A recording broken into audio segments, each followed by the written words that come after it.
بسم اللہ الرحمن الرحیم۔ السلام علیکم۔ اور پیا ایپیسوڈ 4۔ دروازہ زمیلہ نے کھولا تھا۔ ماہر تو راہداری میں کھڑے اپنے بائک کے دونوں ٹائر چیک کرنے کے بعد سیدھا اوپر چلا گیا تھا، البتہ حریم کو پیشی بھگتنا پڑی۔ امی آپ کو بلا رہی ہیں، زمیلہ نے پھولے منہ سے بغیر دیکھے کہا تھا، پھر اپنے اور راحت بیگم کے مشترکہ کمرے کی طرف بھاگ گئی۔ حریم بھی اپنی بکھر جاتی ہمتوں کو اکٹھا کرتی اس کے پیچھے ہی چلی آئی۔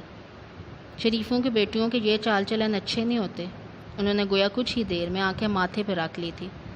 اس کے کمرے میں داخل ہوتے ہوئے بظاہر خود کلامی کی گئی، مگر حریم جانتی تھی کہ اسے ہی سنایا جا رہا ہے۔ پل دو پل میں اس کی آنکھوں میں مرچیں سے لگنے لگی۔ آج کل لڑکیاں بہت بے دیدہ ہو چکی ہیں، نہ کسی بڑے کا لحاظ رہا، نہ کسی چھوٹے سے حیات تھی انہیں۔ ان دنوں میں آج کل کی لڑکیوں سے ہزاروں شکوے ہو چلے تھے، ہر بات کی تان جہیں آ کر ٹوٹتی تھی۔ کسی بڑے سے پوچھنا تو دور کی بات بتانے کی بھی توفیق نہیں ہوئی۔ وہ سخت کبیدہ خاطر ہو رہی تھی۔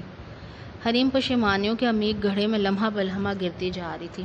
اس کے خیال میں ماہر نے ماں سے اجازت لے لی تھی، تبھی تو وہ کچھ ریلیکس تھی، مگر اس وقت تنہا کٹہرے میں کھڑے ہونا کس قدر اذیت ناک تھا، اس کا شرمندگی کے مارے سر نہیں اٹھ رہا تھا۔ باہر نکلنا ہی تھا، پہلے کچن تو صاف کر جاتے، برتنوں کے ڈھیر لگے ہیں۔ میں نے تو کچن کا کام ختم کر لیا تھا، وہ محض منمنا کر رہ گئی۔ بی بی اب میاں کے پاس بھاگتی نہ چلی جانا، پہلے برتن دھو لو، صبح تمہارے لیے آسانی ہوگی۔ انہوں نے کروٹ بدل لی تھی، گویا اسے اجازت دے دی تھی کہ وہ اب دفان ہو سکتی ہے۔ ماہر کے کان بھرنے کی ضرورت نہیں، نیچے کی بات نیچے ہی چھوڑ کر جایا کرو۔ حریم کو اپنے پیچھے امی کی کرخت آواز سنائی دی تھی۔ وہ لرزتے قدموں سے باہر نکلی۔ ایک بات تو بہت واضح تھی، انہوں نے آج تک ماہر کے سامنے سے سخت سست کبھی نہیں سنائی تھی۔ ماہر کے سامنے وہ بالکل خاموش ہو جاتی تھی، یوں ظاہر کرتی تھی گویا گھریلو ہر معاملے سے الگ ہو چکی ہیں۔ ظاہر وہ یہی کچھ دکھانا چاہتی تھی۔ بیٹے کی موجودگی میں ان کا رویہ اگر بہت محبت برا شہد بہاتا نہ سی، اتنا کٹیلا، روکھا پھیکا اور اجنبی بھی نہیں ہوتا تھا۔ یہ لحاظ شاید کماؤ پیٹے کی وجہ سے نہ جانے کس دل سے کیا جاتا تھا۔ ان کی دوہری شخصیت پیاز کے پرتوں کی مانند تھی، پل پل بدلتا مزاج وہ ان کے کسی بھی رویے کے کوئی حتمی نتیجہ اخذ کرنے سے قاصر تھی۔ کچن میں آ کے سے گویا جھٹکا لگا، یہاں سے وہاں تک پھیلاوا ہی پھیلاوا، برتنوں کے ڈھیر، چائے کی پیالیاں، انڈوں اور سبزیوں کے چھلکے، فروٹس کے بچے کے حصوں اور چھلکوں کی بھی جگہ جگہ ڈھیریاں لگی تھی۔ شاید فروٹ سلاد بنایا گیا تھا۔ صرف 1.5 گھنٹے کے اندر کچن تلپٹ ہو چکا تھا۔ زمیلہ نے بڑی پھوڑ پان سے کھانا گرم کیا تھا، اگر اسے کھانا پکانا ہوتا تو نہ جانے کچن کی کیا حالت ہوتی۔ اس نے گہری سانس کھینچی اور برتن اکٹھے کرتے ہوئے بے اختیار سوچنے لگی۔ وہ کبھی کاموں سے گھبراتی تو نہیں تھی، نہ کام کاج سے جی چراتی تھی، مگر کبھی کبھی دل میں دبی دبی سے خواہشات انگڑائی لے کر بیدار ہو جاتی۔ اپنی مرضی، خوشی، چاہ اور خواہش کے ساتھ کام کرنا، کچھ دیر آرام کرنا، تھکن اتارنا اور پھر خوشی خوشی کاموں میں جت جانا۔ کام ختم ہو چکا تھا۔ لائٹس آف کر کے دوپٹے سے ٹھٹرتے ہاتھ پونچھتے اپنے کمرے میں چلی گئی۔ 12:30 کا وقت ہو چکا تھا، مگر ابھی تک ماہر جاگ رہا تھا۔ حریم کو بے حد حیرت ہوئی۔ آپ ابھی تک سوئے نہیں؟ تمہارا انتظار کر رہا تھا، ویسے بھی صبح آفس سے آف ہے، ڈٹ کر سوئیں گے، وہ اس کا ٹھنڈا ہاتھ تھامتے ہوئے کہہ رہا تھا۔ برتن دھو کے آ رہی ہو؟ اس نے ٹی وی سے نظریں ہٹا لی۔ ماہر کے گرم پر حرارت ہاتھ کی گرمائش نے اسے بہت تقویت دی تھی۔ وہ کلپ اٹھا کر برش اٹھانے ڈریسنگ ٹیبل کی طرف بڑھ گئی۔ بالوں کے آبشار نے گویا پوری پشت کو ڈھانپ لیا۔ رات کو بال کیوں کھولے ہیں؟ کوئی جن عاشق ہو گیا تو پھر؟ ڈریسنگ کی طرف بڑھتے اس کے قدم ایک دم لڑکھڑا سے گئے تھے۔ یہ لہجہ، یہ آواز نہ جانے کیوں اسی پل، اسی لمحے ہوا کے زور پہ اس کے کمرے کی کھڑکی کھول کر زبردستی اندر گھس آئی تھی۔ کچھ خوفزدہ سی ہو گئی۔ حریم دھیان سے لائٹ آن کر لو، ماہر کی نرم فکر مند سی آواز تھی، پھر کھٹاکھٹ کئی طرح کی روشنیاں پورے کمرے میں پھیل گئیں۔ ٹی وی کی نیلگوں روشنی دم دبا کر بھاگ گئی تھی۔ اس نے برش اٹھایا اور لرزتے قدموں سے بیڈ پر آ کر بیٹھ گئی۔ اس وقت آپ سے بڑھ کر کوئی جن نہیں زرجان بھیا، دھیان سے، میری اپیا پہلے سے ہی بکنگ شدہ ہیں۔ ہانی کو اس طرح بے سوچے سمجھنا بولنے کی عادت تھی، نہ جانے کیوں زرجان کے لبوں پر ایک پھیکا اور اداس سا تبسم نمودار ہوا تھا۔ اس نے بالوں کی چٹیاں بنا لی تھی، برش بھی ڈریسنگ ٹیبل پہ رکھ آئی تھی۔ ماہر کے آفس سے آف کا سن کر اسے جاگتا دیکھ کر اس کے دل میں مسرت کی ایک لہر اٹھی۔ آفس سے واقعی آف ہے یا آپ جان بوجھ کے ڈنڈی مار رہے ہیں؟ ڈیئر بیوی، ایسی عیاشی میں افورڈ نہیں کر سکتا، آفس سے واقعی ایک روز چھٹی ملی ہے، خوش دلی سے بولا۔ پھر آج دیر تک جاگیں گے اور ڈھیر ساری باتیں کریں گے، حریم کی آنکھیں ستاروں کی طرح چمکنے لگیں۔ میں دیر تک جاگنے کے لیے تیار ہوں۔ اس نے معنی خیز سے تبسم کو لبوں میں سمیٹا تھا۔ حریم بھی سمٹ سی گئی۔ اس کے لطیف سے اشارے نے حریم کے چہرے پر لالی بھی کھیر دی تھی۔ شرط صرف اتنی سی ہے، میں سنوں گا اور تم بولو گی۔ وہ لو دیتی نظروں سے اسے دیکھ رہا تھا اور اس برفیلی سردی میں حریم کی ہتھیلیوں میں پسینہ اتر آیا۔ میں بولوں گی اور آپ کیا کریں گے؟ میں تمہیں دیکھوں گا۔ وہ تکیوں کو بازو میں دبوچے سینے کے بل لیٹا ہوا تھا۔ حریم نے ٹی وی کا ریموٹ اٹھا کر آف کا بٹن دبایا۔ اب بولو بھی، خاموش کیوں ہوگی ہو؟ ماہر نے اس کی دبی دبی گدگدائی سی ہنسی کو دل سے محسوس کرتے ہوئے کہا۔ آپ اپنے ہاتھوں کو کنٹرول میں کریں۔ ٹھیک ہے، پھر میں جا رہی ہوں۔ کیا باتیں نہیں کرنی؟ ماہر نے اس کی گرم ہوتی پیشانی کو ہاتھ لگایا۔ جا کہاں رہی ہو؟ ڈھیر ساری باتیں کون کرے گا؟ آپ بہت خراب ہو چکے ہیں۔ وہ خفا خفا سی ماہر کے دل میں اتر گئی اور باہر دھند میں رات لمحہ لمحہ بیتتی رہی۔ اگلی صبح نہ چاہنے کے باوجود بھی ذرا دیر سے آنکھ کھلی تھی۔ ایسی ٹوٹ کر نیند آئی تھی کہ فجر کی نماز تک قضا ہوگی۔ وہ جلدی جلدی واش روم کی طرف بھاگی تھی۔ ٹھنڈے پانی سے شاور لے کے کمرے تک آنا کیٹو سر کرنے کے برابر تھا، مگر اس وقت اسے سخت ترین ٹھنڈ کا بھی کوئی احساس نہیں تھا۔ ذہن پر راحت بیگم کی ناراضی اور غصے کا ہوا سوار تھا۔ وہ ایک نظر بے سود سوئے ماہر پر ڈال کر اس کے پیر کا انگوٹھا ہلا کر نیچے کی طرف بھاگی۔ آج تو اس کا ایک قصور قطعاً معاف نہیں ہونا تھا۔ وہ کچن میں داخل ہوئی تو راحت بیگم آٹا گوندھ چکی تھی۔ انہوں نے ایک تپتی چپتی نگاہ اس کے نم نم بالوں پر ڈالی، تاہم کہا کچھ نہیں۔ ان کی خاموشی سے حریم کے اندر کچھ سکون کی لہریں اٹھنے لگی۔ سب سے پہلے اس نے موبی کو ناشتہ بنا کر اندھا پہنچایا تھا، پھر ماہر کی پسند کو مد نظر رکھتے ہوئے قیمے کے بالدار سنہری پراٹھے تلنے لگی۔ اسی اثناء میں اسے اوپر سے ماہر کی آواز سنائی دی۔ حریم، میرا ناشتہ اوپر لے آؤ۔ کیا غضب کی سنہری دھوپ نکلی ہے بڑے ہی ناز نخروں کے بعد۔ میں بھی اوپر ہی ناشتہ کروں گی۔ جمیلہ ایک ہی جسم میں طاق سے اٹھ کے سیڑھیوں کی طرف بھاگی۔ امی بھی سنہری دھوپ کا مزہ لینے سیڑھیاں چڑھ گئی تھی۔ نیچے کوئی روزن، کوئی دریچہ نہیں تھا کہ پتہ چل سکتا باہر کا موسم کیسا ہے۔ اوپر والے کمرے بہت کھلے نہیں تھے، البتہ ہوادار ضرور تھے۔ وہ پراٹھا، دہی، اچار، مکھن اوپر رکھ آئی تھی۔ چائے کا تھرموس اور پیالیاں لے کے جب وہ اوپر جانے لگی تو اسے یوں محسوس ہوا شاید موبی نے اسے آواز دی ہے، مگر وہ اپنا خیال جھٹک کے سیڑھیوں کی طرف مڑ گئی جب پھر سے موبی کی آواز سنائی دی۔ بھابھی، بھابھی، کیا بات ہے موبی، کچھ چاہیے؟ وہ پلٹ آئی تھی۔ بھابھی تم کدھر جا رہی ہو؟ وہ دروازے میں کھڑا تھا اور اس کے منہ سے رال بہہ رہی تھی۔ اوپر جا رہی ہوں۔ کیوں؟ اوپر تو ماہر بھائی ہوتے ہیں، تم اوپر کیوں جا رہی ہو؟ میں ان کے لیے ناشتہ لے کر جا رہی ہوں، کیا تم نے بھی اوپر جانا ہے؟ وہ نرمی سے پوچھنے لگی۔ نہیں نہیں، موبی واپس پلٹ گیا تھا۔ وہ تیزی سے سیڑھیاں چڑھ گئی۔ وہ جو سوچ رہی تھی کہ کتنے ہی دنوں بعد وہ اکٹھے ناشتہ کریں گے، راحت بیگم اور جمیلہ کی موجودگی میں دل محسوس کر رہے گی۔ کچھ دیر بعد فیفا اور نفیسہ پھپھو بھی آ گئی تھی۔ وہ سب بالکنی میں بیٹھے گرم گرم دھوپ سے لطف اندوز ہو رہے تھے۔ حریم معمول کے کاموں میں جت کی تھی۔ ماہر آ کے موبی کو بھی اوپر لے گیا تھا، ورنہ تو وہ تو کمرے سے باہر نکلتا ہی نہیں تھا۔ صفائی ستھرائی سے فارغ ہو کر وہ تخت پر بیٹھی سبزی بنا رہی تھی جب پھپھو سیڑھیاں اترتی دکھائی دی۔ میری بیٹی تو بہت مصروف ہے، وہ اس کے قریب بیٹھتے ہوئے محبت سے بولی۔ موبی کے لیے سوپ بنانا تھا، سوچا ابھی سے سبزیاں کاٹ لوں، حریم نے شائستگی سے بتایا۔ بھابھی کو تو بہت ذمہ دار بہو ملی ہے، اللہ تمہیں خوش رکھے بیٹی، موبی کا خصوصاً دھیان رکھا کرو۔ ایسے لوگ اللہ کے خدا بندے اور ہی طرح کے ہوتے ہیں، ان کی خدمت عین ثواب ہے، محتاج اور بے بس لوگ۔ آج نے بڑے دنوں بعد چکر لگایا، مٹر چھیلتے اس نے بات بڑھانے کی غرض سے پوچھا تھا۔ پھپھو بھی چھری پکڑ کے اس کے منع کرنے کے باوجود گاجریں کاٹنے لگی۔ فیفا بھی اوپر تھی اور حریم کا سارا دھیان بھی چھت سے آتی آوازوں کی طرف تھا، زندگی سے بھرپور ہنستے مسکراتے لہجے اور آوازیں۔ فیفا کی کھنکھناتی ہنسی سنائی دے رہی تھی، ماہر کی آواز بھی نمایاں تھی۔ ہاں بیٹی، بس پچھلے دنوں کچھ مصروفیت رہی ہے۔ کیسی مصروفیت؟ عام سے لہجے میں بولی۔ تمہیں بھابھی بیگم نے نہیں بتایا؟ انہوں نے قدرے حیرانی سے کہا۔ کیا؟ اسے واقعی کچھ خبر نہیں تھی۔ راحت بیگم اسے کچھ بتانا کہاں گوارا کرتی تھی۔ فیفا کی بات ٹھہر گئی ہے، ان کے لہجے میں محسوس کی جانے والی سرخوشی تھی۔ اچھا، وہ حیران ہوئی۔ یہ تو بہت خوشی کی بات ہے، آپ کو بہت مبارک ہو پھپھو۔ اس نے بڑی اپنائیت اور خلوص دل سے مبارکباد دی۔ کچھ دنوں تک رسم کا ارادہ ہے، مگر اس سے بھی پہلے ماہر سے میں نے لڑکے کے متعلق چھان بین کرنے کے لیے کہا تھا، بس بات پکی ہوتے ہی شادی کر دوں گی۔ وہ لوگ تو اپنی طرف سے ہاں کہہ گئے ہیں۔ کتنی محبت اور اپنائیت تھی اس کے لہجے میں، وہ اس سے اپنی خوشی شیئر کر رہی تھی، اسے اپنا سمجھ کے۔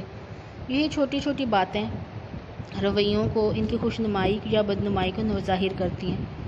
رسم کے وقت تم ضرور آنا، میں انتظار کروں گی۔ انہوں نے گاجریں کاٹ دی تھیں، اب شلجم چھیلنے لگی۔ مہمانوں کے سلسلے میں اگر کوئی کام ہوا تو مجھے بتائیے گا، روم نے خلوص سے آفر کی۔ جیتی رہو بیٹی، پھپھو کا دل خوش ہو گیا۔ سدا سہاگن رہو۔ انہوں نے دل سے دعا دی، پھر کچھ یاد آنے پہ پوچھنے لگی، تمہاری بہن ٹھیک ہے؟ جی بیٹی، بے بچی کا علاج کیا ممکن نہیں؟ کتنی پیاری اور سلیقہ مند ہے۔ ان کے لہجے میں رنجیدگی تھی۔ علاج تو بہت کروایا مگر ابھی تک افاقہ نہیں ہوا۔ وہ سہارے کے بغیر چل سکتی ہے مگر چال میں لنگڑاہٹ کی وجہ سے ویل چیئر استعمال کرتی ہے۔ حریم کی آواز میں نمی گھلنے لگی۔ اللہ شفا دینے والا ہے۔ چلتی ہوں بیٹا، یہ فیفا تو اب شام ڈھلے گھر آئے گی۔ وہ بڑبڑاتی ہوئی باہر نکل گئی، جبکہ حریم اوپر سے آتی کہکوں کی آواز سننے لگی، پھر سر جھٹک کے کچن کی طرف بڑھ گئی۔ فیفا کی بات کیا پکی ہوئی۔ راحت بیگم کی جمیلہ کے رشتے کے سلسلے میں کوششیں تیز تر ہوتی چلی گئی، مگر فی الحال انہیں جمیلہ کے معیار کے مطابق کوئی رشتہ نہیں مل رہا تھا۔ حریم کے شب و روز وہی تھے، بس ماہر کی سنگت کا احساس ان میں رعنائیاں بھر دیتا تھا۔ جمیلہ کے رنگ ڈھنگ بھی پہلے والے تھے۔ دن کا ابتدائی حصہ ٹی وی، ایف ایم اور رسائل میگزین کی نظر ہو جاتا تھا اور دوسرے پہر وہ فیفا کے گھر پہنچ جاتی۔ فیفا کی اور جمیلہ کی آپس میں گہری دوستی تھی۔ ان دنوں تو جمیلہ کے پاس آلریڈی بہانہ موجود تھا کہ وہ فیفا کے ساتھ شاپنگ میں مصروف ہے، جہیز کی تیاری کروا رہی ہے۔ پھپھو نے بتایا تھا وہ سادگی سے شادی کرنا چاہتی ہیں، ان کے اتنے وسائل نہیں تھے اور بھاگ دوڑ کرنے والا مرد بھی کوئی موجود نہیں تھا۔ جہیز بھی وہ حسب توفیق بنوا رہی تھی۔ اکثر راحت بیگم بھی برابر والے گھر میں چلی جاتی، بس کھانے کے وقت واپسی ہوتی یا پھر موبی کو ایک نظر دیکھنے کے لیے آ جاتی۔ اس دن بھی راحت بیگم اور جمیلہ برابر والے گھر میں صبح سے چلی گئی تھی۔ حریم نے دھونے والے کپڑے اکٹھے کر رکھے تھے، سو اس نے مشین لگانے کا سوچ لیا۔ ابھی وہ مشین میں سرف ڈال رہی تھی جب ماہر کی بائک کا مخصوص ہارن سنائی دیا۔ حریم کا دل تیز تیز دھڑکنے لگا۔ اس نے بے ساختہ کلاک پر نظر ڈالی۔ اس وقت ماہر کبھی گھر نہیں آیا تھا۔ ہزار خدشے دل میں سموئے اس نے دروازہ کھولا ہی تھا جب ماہر اندر آتے ہوئے سرعت سے بولا، چادر لے کے آؤ فٹافٹ۔ خیریت؟ کیا ہوا ہے؟ وہ خوفزدہ سی بولی۔ بالکل خیریت ہے، تم جلدی کرو، میرے پاس وقت کام ہے، تمہیں واپس گھر چھوڑ کے مجھے آفس پہنچنا ہے۔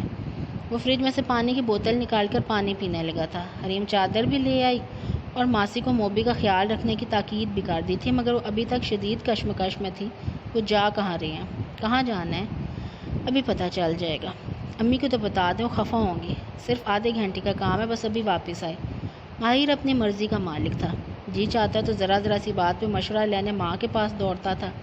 موڈ ہوتا تو صرف اپنے ہی منوائے جاتا، مگر یہ سوچ اسے بہت بعد میں آئی کہ شاید رات کو ماں سے اجازت لے چکا تھا، ورنہ ماں سے پوچھے بغیر تو وہ شاید سانس بھی نہیں لیتا تھا۔ یا تو پھر فیفا کو گفٹ دینے کا معاملہ تھا۔ جولر کی دکان کے سامنے بائک رک چکی تھی اور اسے بتا رہا تھا کہ فیفا کے لیے کچھ یونیک سا خریدنا ہے۔ یقیناً والدہ محترمہ بھی مشورے میں شریک تھیں۔ حریم شو کیس میں سجے چمکتے دمکتے زیورات کو دیکھنے لگی۔ آپ کے پاس پیسے کہاں سے آئے ہیں جبکہ مہینے کا بھی آخری اشرا چل رہا ہے؟ مختلف بریسلٹ دیکھنے اور ریجیکٹ کرنے کے بعد حریم نے دبی آواز میں اس سے پوچھ لیا۔ بتایا تھا نا کہ امی کی کمیٹی نکلنے والی ہے، سو امی چاہ رہی تھیں فیفا کو کوئی گولڈ کا تحفہ دیا جائے۔ دراصل اس نے ابو کے بعد ہمارے گھر کو سنبھالنے میں امی کا بہت ساتھ دیا تھا، شاید اسی لیے۔ حریم بھلا اس سے کس طرح بحث کرتی یا یہ جتاتی کہ یہ خلوص اور محبت میں دیا جانے والا تحفہ ہرگز نہیں ہے۔ راحت بیگم کو شوبازی کی عادت تھی اور ان کے فطرت کو اچھی طرح سمجھ چکی تھی، حالانکہ وہ جانتی بھی تھی حالات کس قدر ٹائٹ ہیں۔ اگر سمجھدار ہوتی تو کمیٹی کی رقم آڑے وقتوں کے لیے بچا کر رکھتی، مگر نہیں، یوں ہی شوبازی میں پیسہ خرچ کرنے کی عادت تھی۔ اسی طرح بازاروں میں وہ مہنگے مہنگے سوٹ خرید کر پیسہ ضائع کرتی تھی اور یہی شوق جمیلہ میں بدرجہ عتم موجود تھا۔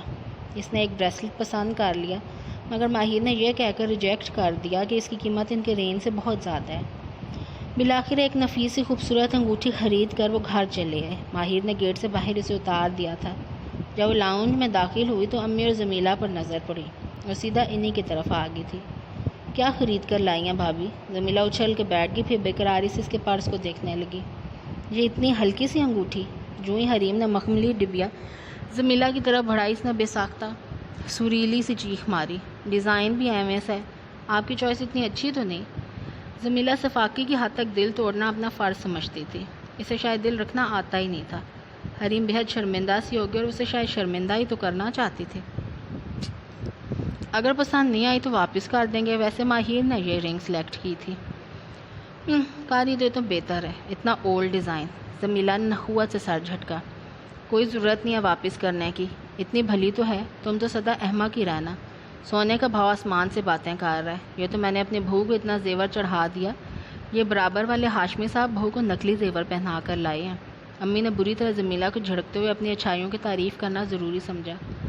کاش اصلی سونے کے بجائے آپ میرے لیے چند محبت کے بول بچا کے رکھ لیتی، حریم نے افسردگی سے سوچا۔ سارے لوگ یہ آرٹیفیشل زیور چڑھا کے دلہن کو گھر لاتے ہیں، یا آپ ہی کو شوق چڑھا تھا میرے بھائی کو مکروز کرنے کا، دو جو جگہ بیچارے نوکریاں کرتے ہیں۔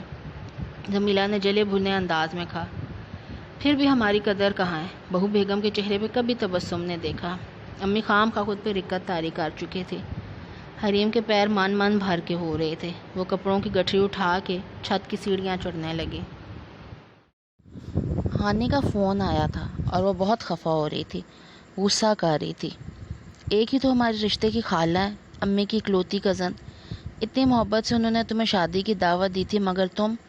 ہانی سخت قبیدہ خاطر رو رہی تھی، اسے کھری کھری سنا رہی تھی۔ ماہر بھائی سے کہا ہوتا تمہیں چند دن کے لیے اسلام آباد لے جاتے، اسی بہانے تفریح بھی ہو جاتی۔ تم اتنی بونگی ہو، ہنی مون کے لیے بھی ماہر بھائی سے کچھ نہیں کہہ سکی ہوگی۔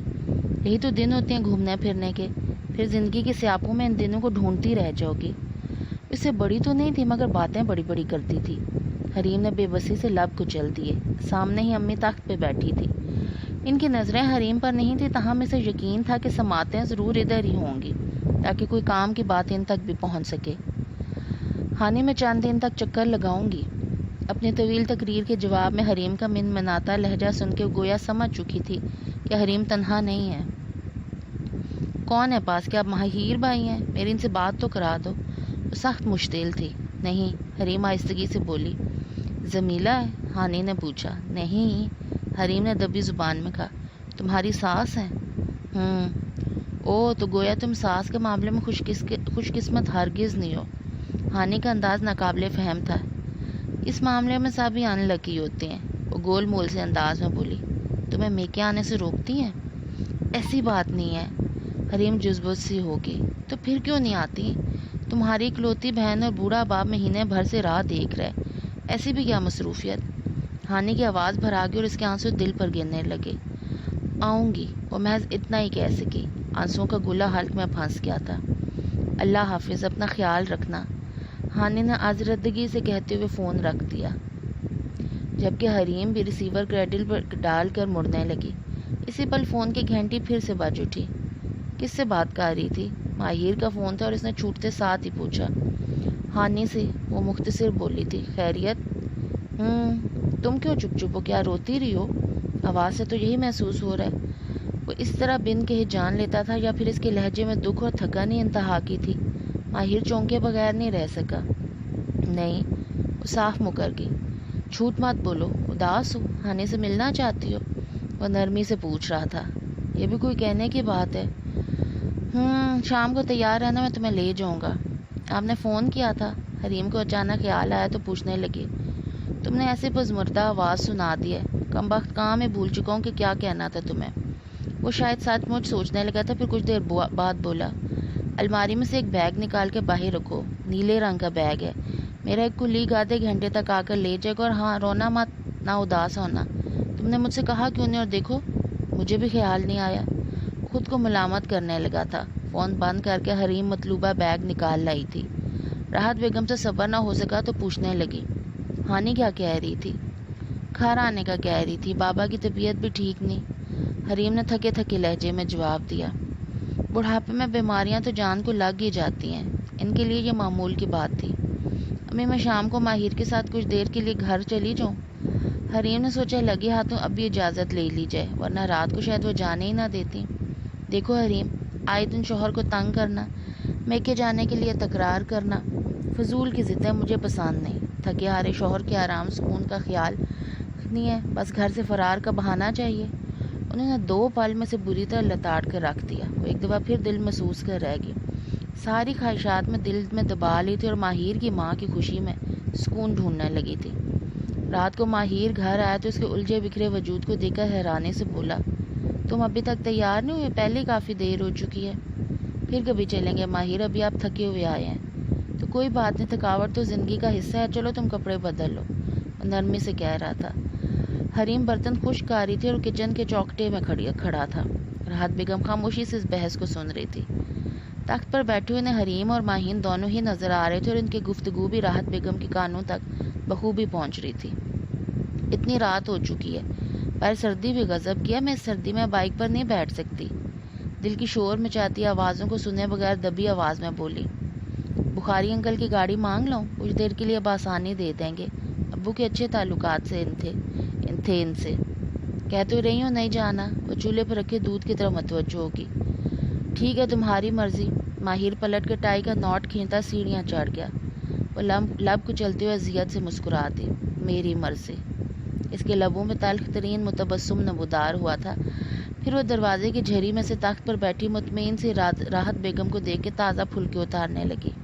اس کی خوشی کو ملیا میٹ کر کے کیسی پرسکون تھی۔ نہ جانے لوگ چھوٹی چھوٹی باتوں سے دل دکھا کے کون سی راحت حاصل کرتے ہیں۔ وہ بے اختیار سوچنے لگی۔ کھانا لے آؤ حریم، راحت بیگم کی الاؤن سے آواز آئی تھی۔ وہ جلدی سے ماہر کا کھانا لے کر باہر چلی آئی۔ تم نے کھانا کھا لیا ہے؟